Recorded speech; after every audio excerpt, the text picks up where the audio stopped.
Inbox check কর, তোরে একটা মেসেজ দিছি। কি মেসেজ ভাই? দাদা তোরও দিচ্ছি। তুই এই মেসেজটা 20 জনের করে পাঠাবি, বুঝছো? তুই 20 জনের পাঠাবি, তুই 20 জনের, আমিও 20 জনের পাঠাই দিচ্ছি। পাঠা আরে দিলে অনেক প্রভাবই বল পাঠা। তাই নাকি? কোন মনের পরীক্ষায় পাস করবি, মনের যত আশা আছে সব পূরণ হবে। তাতে বলেন কি ভাই? এখন পাঠাই দিস। আরে দে সেন্ড করো, তাহলে মনের আশা পূর্ণ হবে। ও আমি বিদ্যুতে পাঠাইছি সবাই পাঠাই দিছি। আরে তুই আগে 20 জনের পাঠাইছিস তো? হ্যাঁ ভাই আমি পাঠাই দিছি। আরে দাঁড়া দাঁড়া হিসাব করতো, আমি 20 জনের পাঠাইছি, তুই 20 জন, তুই 20 জন, কত হইলো? দাঁড়ান ক্যালকুলেটরটা একটু বাই করি। দাঁড়ান 60 জন। 60 জন তো অনেক কম। আচ্ছা এই ভালো কথা, এই 60 জন যদি 20 জন 20 জন করে পাঠায় তাহলে কত হয় দেখতো? 20 জন 60 ইন্টু 20 সমান সমান 1200। আরে এটা তো সব আর সব। আরে মনের আশা পূরণ হইব না মানে?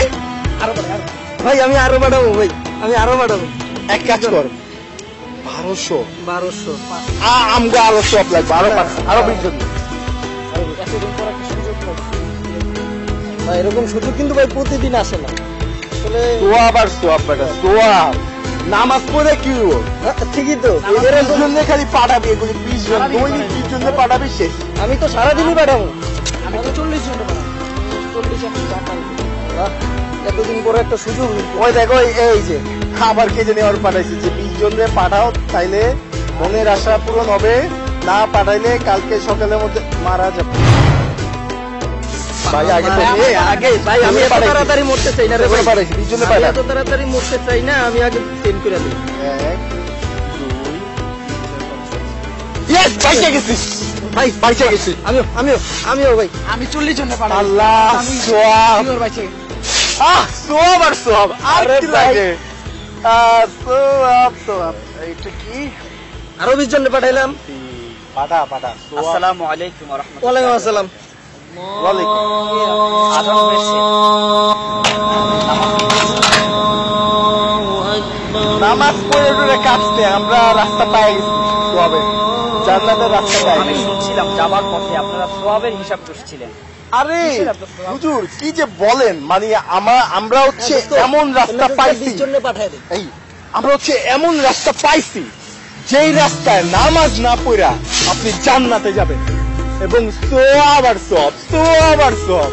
কিভাবে এটা সম্ভব? আমি তো সবসময় মানুষকে দাওয়াত দিয়ে যাচ্ছি, তাই অনেক দাওয়াত দেন। নামাজে শোনেন, ফেসবুকে আমার সকালবেলা একটা লোক পাঠাইছে যে একটা মেসেজ, এইটা 20 জনে পাঠান, আপনি সোয়াব পাবেন, আপনি জান্নাতবাসী হবেন। ভাই আমার 200 হয়ে গেছে। এই এই খবরটি 20 জনকে পাঠাও, তুমি অনেক সোয়াব পাবে। ও সোয়াব ভাই আমারে পাঠান। কিছু কথা বলতাম যদি অনুমতি দিতেন। বলেন। সোয়াব কামাই নেই।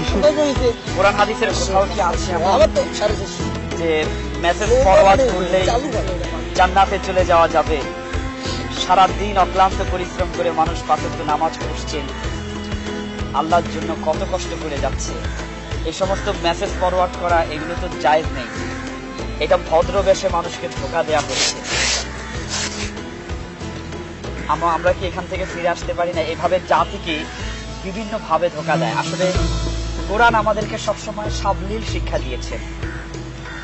এভাবেই যদি সবসময় করে যাই আমরা, তাহলে সোয়াব যদি এভাবেই পলিথিন বেঁধে নিয়ে নেওয়া যায়, তাহলে কেন মানুষ আর নামাজ রোজা করবেন? কেন এত কিছু হয়ে গেল? আসলে এটা যারা পাঠান তারা আপনাকে ইমোশনাল ব্ল্যাকমেল করে ফেলে। আপনি ভাবেন যে এইভাবে একটা মেসেজ আসলো, আপনি মনে হয় সবকিছু পেয়ে গেলেন, আপনি ব্ল্যাকমেলের শিকার হয়ে কখনো কখনো এইভাবে ভিন্ন SMS পাঠিয়ে ফেলবে আপনাকে। মানে প্রথম আপনাকে এরকম ভালো SMS দিয়ে একটা সময় বলে ফেলবে এই দিনের জন্য শহীদ হয়ে যাও, মরে যাও। এইভাবে বিভ্রান্তি কিছু স্মৃতি আপনার ভিতরে ঢুকাবে। আপনি যদি একবার এটা রিপ্লাই করেন, আপনি আবার বিপাকে পড়ে যাবেন। এরকম একটা টিম তৈরি হয়েছে। আসলে এটা সম্পূর্ণই বানোয়াট, বৃথা। আল্লাহর জন্য কিছু করতে হলে সেটা নামাজের মাধ্যমে, আমলের মাধ্যমে একটা SMS ফরওয়ার্ড করলে, আপনি একটু ভাবেন, আপনি একটা SMS ফরওয়ার্ড করলেই যদি আপনি জান্নাতে চলে যান, একটা SMS ফরওয়ার্ড করেন নাই বলেই যদি আপনি আগামীকালকে অ্যাক্সিডেন্ট করেন, তাহলে তো দুনিয়ার মানুষ আর কোনো কাজই করতো না। এই SMS ফরওয়ার্ড আপনাদের মতোই থাকতো। আমি কি একটু বেশি বলে ফেললাম? বেয়াদবি মাফ করবেন। সরি হুজুর, আমাদের আসলে ভুল হয়ে গেছে, ভুল বুঝতে পেরেছি। আসলে আমাকে ভুল বুঝবেন না। না না হুজুর, না, আমি আসলে আপনাদেরকে বোঝানোর ক্ষমতা তো আমার নেই। বাকি এটা বিধান, আব্বা, এটা খুব কঠিন একটা বিধান। আমিও জানি ফেসবুক, আমি শুনতাম এভাবে যে ফেসবুক জগতে মানুষ কিভাবেই ঘুরে যাচ্ছে, এখান থেকে ফিরে আসা যায় না। আমরা আমাদের ভুল বুঝতে পেরেছি। আজকে থেকে আমরা কোনো SMS এর রিপ্লাই দিব না। কিন্তু এরকম তো অনেকেই ঘুরে যাচ্ছে, সবাই ঘুরছে। আমরা তাদের কাছে কিভাবে এই দাওয়াতটা পৌঁছে দিই? যে অনেকের জন্য যে ক্যামেরা আছে, ক্যামেরা আপনি তাকে বলুন আজকে থেকে আমাদের মতো যেন আর কেউ এই ধরনের SMS এ সাড়া না দেয়। এটা একটা ভাইরাস। আপনাদের পক্ষ থেকে বলুন, যেহেতু আপনারা এত কষ্ট করেছেন। দর্শক, এটাই যে ফেসবুক খুললেই দেখি যে অনেকে SMS দেয় যে এই SMS-টি 10 জনকে সেন্ড করুন, 20 জনকে সেন্ড করুন। ফাইনালি কি হয় যে তারা কি বুঝাতে চায় আসলে আমাদের এটা বুঝি না, যে SMS দিয়েই কি আসলে কপাল খোলা যায়, বা একটা টেক্সট সেন্ড করে ফরওয়ার্ড করেই কি আমাদের কপাল খুলে যায়?